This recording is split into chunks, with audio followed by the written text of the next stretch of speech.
nervous.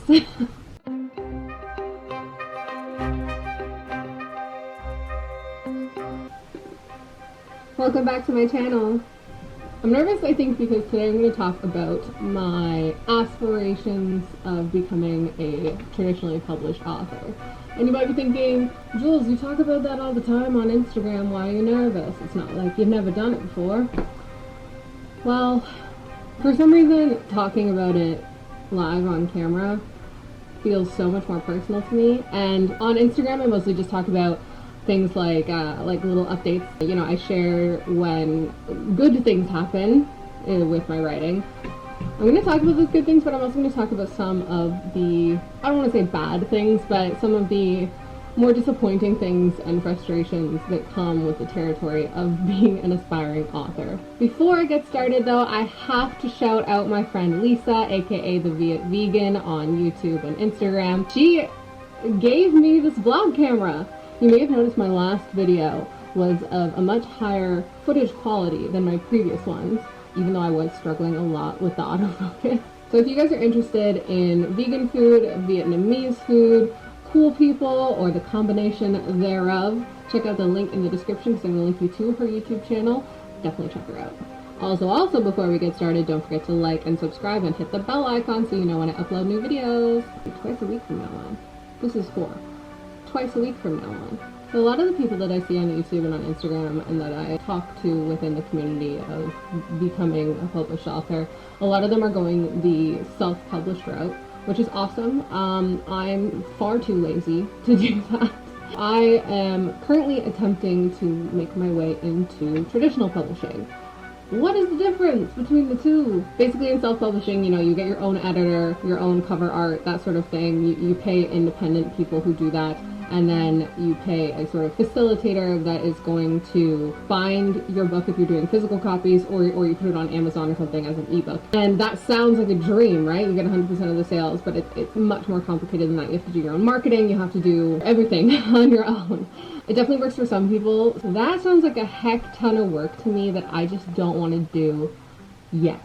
I've only been working on this dream of mine for about a year, just over a year. So I'm not at the stage yet where I'm going to put all of my effort into self-publishing my manuscripts because I feel like I haven't exhausted the other options first, the options that appeal to me more personally. So traditional publishing you'll be more familiar with. That's where you submit to an established publisher like Titan or Orbit or Del Rey, and they do all of the work for you, all the marketing, the binding, putting it in bookstores, and they pay you. What a lot of people don't realize, though, is that you typically can't just submit your book to one of those big publishers. That is not how it works. They will not look at it. You have to get an agent. They are the ones that submit your book to the publisher, and they work out deals from there. So the first step, you know, post finishing your manuscript, editing, all of that, is to query a literary agent. And that is brutal. Back in February of 2020, what year is it? Back in February of 2022, I thought I finished my first manuscript, the first book I had ever tried to write. I finished it, and I decided I would query some agents. And you know, like a lot of authors, when I finished writing it, I was like, wow, this is the greatest thing ever written. I'm gonna get an agent this week. It's gonna be so easy. I'm so talented. I'm gonna be a millionaire. Waypoint is a sci-fi thriller. I say it's a thriller. Some of my beta readers were easily scared to say it's horror because there are some spooks. It is set in the near future of Earth, where we have developed faster than light capabilities and are developing a network of waypoints on new made-up planets to colonize because Earth is dying. A classic. Next, Forgetting the Magdalena. Magdalena started off as a sci-fi concept, and it's working its way into fantasy, so it is pure sci-fi fantasy. Lastly, an ambitious, epic fantasy, dark French Gothic inspired, political scheming, zombies, kind of.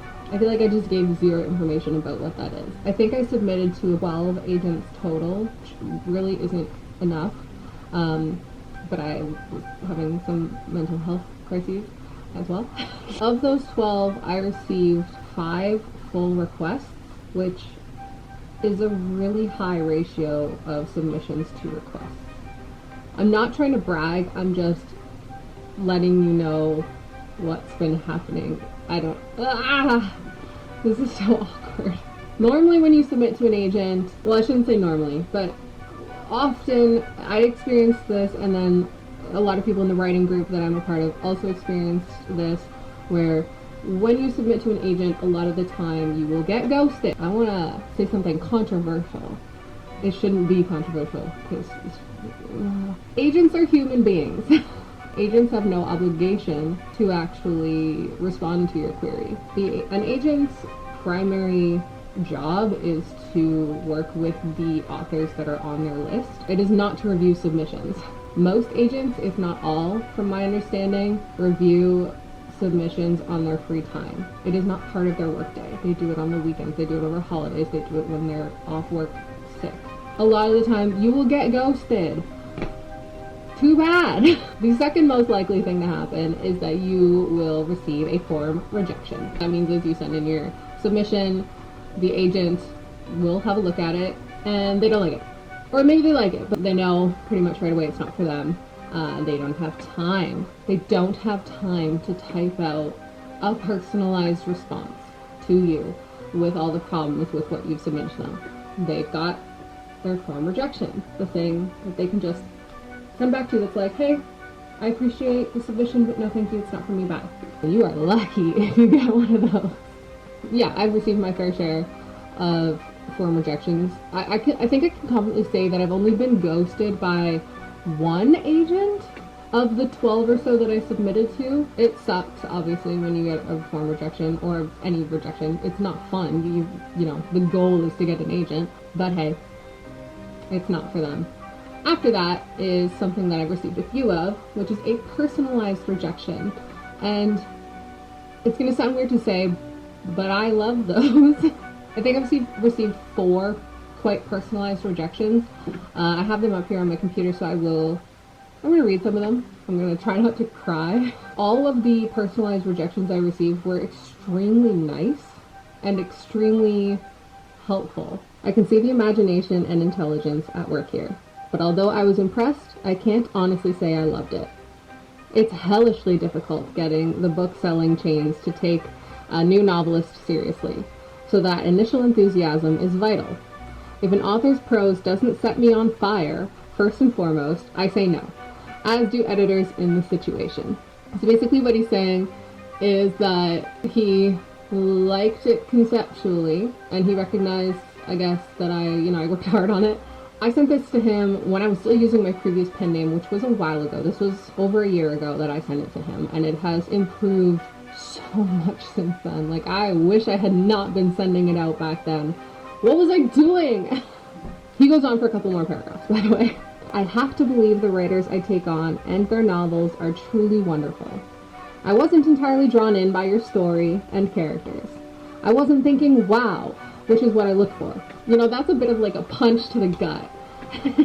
He read it and he just wasn't thinking, wow. That sucks. But, like, I was so happy. I sound insane right now, but like, I was so happy to receive this because I received something. I got something back that told me why I was being rejected, and I felt like I had a place to start.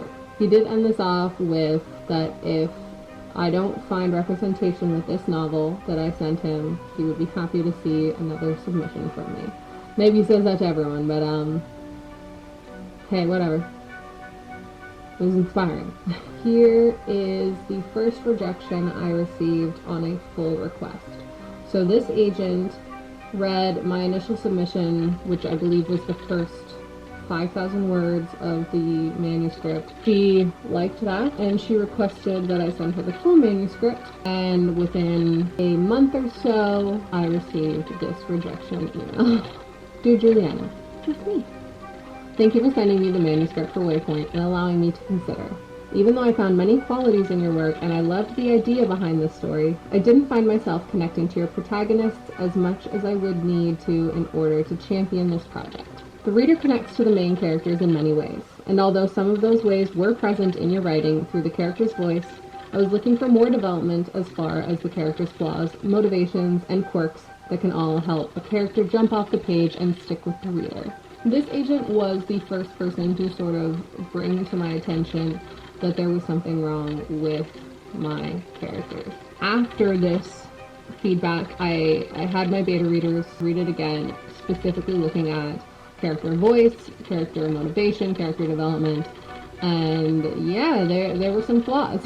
From this rejection, I got another thing to look at and to fix and to make it better. This last one is actually from a publisher, not an agent. I had the opportunity to submit directly to a publisher and sort of skip the agent step, which isn't something that I actually really want to do necessarily, but hey, when you're given that opportunity, you take it. Ultimately though, this email is where we're at. You're a very talented writer, but I don't think this book is for us. It feels like it's not quite hitting the commercial pitch it could hit. I think it has some good bones though, and your feel for character and plot are very much there, so it's possible with your edit, it'll be a goer elsewhere. There was a period of time between the previous agent's comments about character and then this publisher's comments about character, and those comments are completely different because I took the feedback I was given and I worked on it.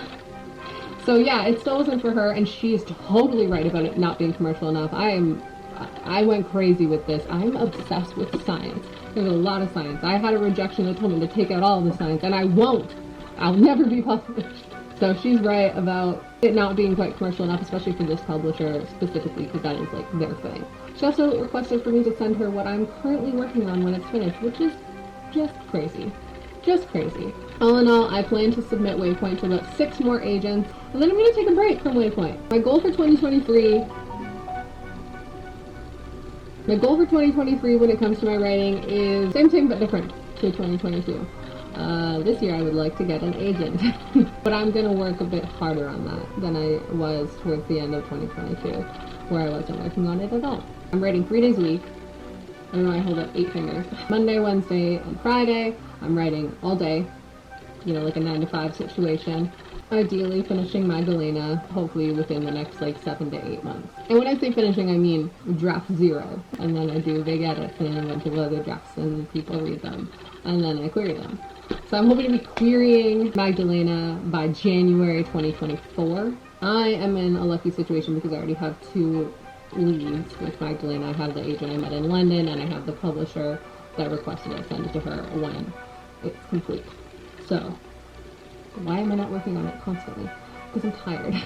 Thank you, friends, for sticking with me throughout this video. I hope that you learned something about the industry just based on the feedback I've received. If not, I hope maybe you're intrigued by the terrible pitches I did about my writing in this video, or that you are a writer and you want to be critique partners with me, because I would love that. Let me know in the comments, please. Don't forget to like and subscribe before you go. I love you. Bye.